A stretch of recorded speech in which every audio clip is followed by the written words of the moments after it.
अच्छा तुम ये लो चलेंगे है चाय लेंगे कौन हो चाय नहीं चलो ले जल्दी अब सर क्या चर्चा हुई है और आपकी पार्टी का क्या स्टैंड है वन नेशन वन इलेक्शन पर? माननीय सदस्य पीपी चौधरी जी की अध्यक्षता में एक बैठक हुई जिसमें माननीय संसद सदस्य जी ने वन नेशन वन इलेक्शन के संदर्भ में हमारे विचार मांगे, एक पार्टी के विचार मांगे, सरकार के विचार मांगे, स्पीकर डिप्टी स्पीकर को सबको बुलाया। हमने अपना दायित्व समझा कि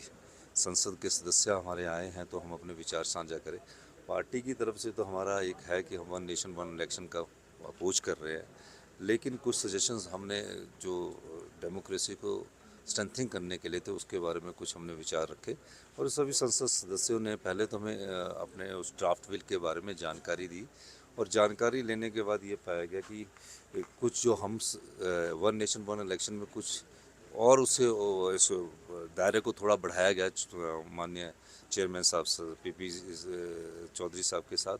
तो हमने उसमें रखा कि बाई इलेक्शन जो 1 साल के बाद होना चाहिए, क्योंकि उसके बाद भी हर 6 महीने में बाई इलेक्शंस का जो मैंडेटरी कॉन्स्टिट्यूशनल अमेंडमेंट है उस बारे में बात की है।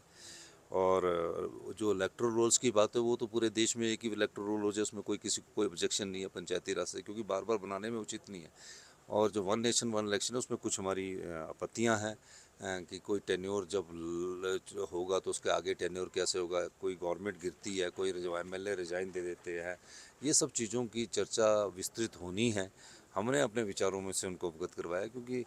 पूरी स्टेट्स में जाएंगे, पूरे देश के लोग अपने अनुभव को साझा करेंगे और जब अनुभव के बाद कोई चीज़ बनती है तो वो अच्छी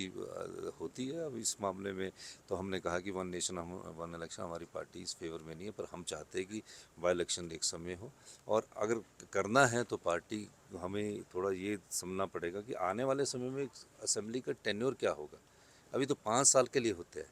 अब 34 अगर अपॉइंटमेंट 29 अपॉइंटमेंट डेट हुई तो 29 जो 27 का इलेक्शन होगा तो हमारा तो 32 तक हुआ, 32 के बाद 2 साल के लिए इलेक्शन होगा। उस पर हमने चर्चा की और हम विस्तृत विचार हमें संसद सदस्यों ने बनाए। मैं इन सभी संसद सदस्यों का हिमाचल की सुंदर वादियों में आने के लिए धन्यवाद भी करता हूँ और माननीय हमारे जो चेयरमैन साहब हैं जिस प्रकार इन्होंने हमें अवगत करवाया उसके लिए भी मैं इनका धन्यवाद करता हूँ कि हमें भी ज्ञान प्राप्त हुआ है संसद की संसदीय कमेटियों से। बहुत बहुत धन्यवाद। सर नीरज भारती की ओर से एक फेसबुक बहुत पोस्ट किया गया है सेंटर से सर, तो जिसमें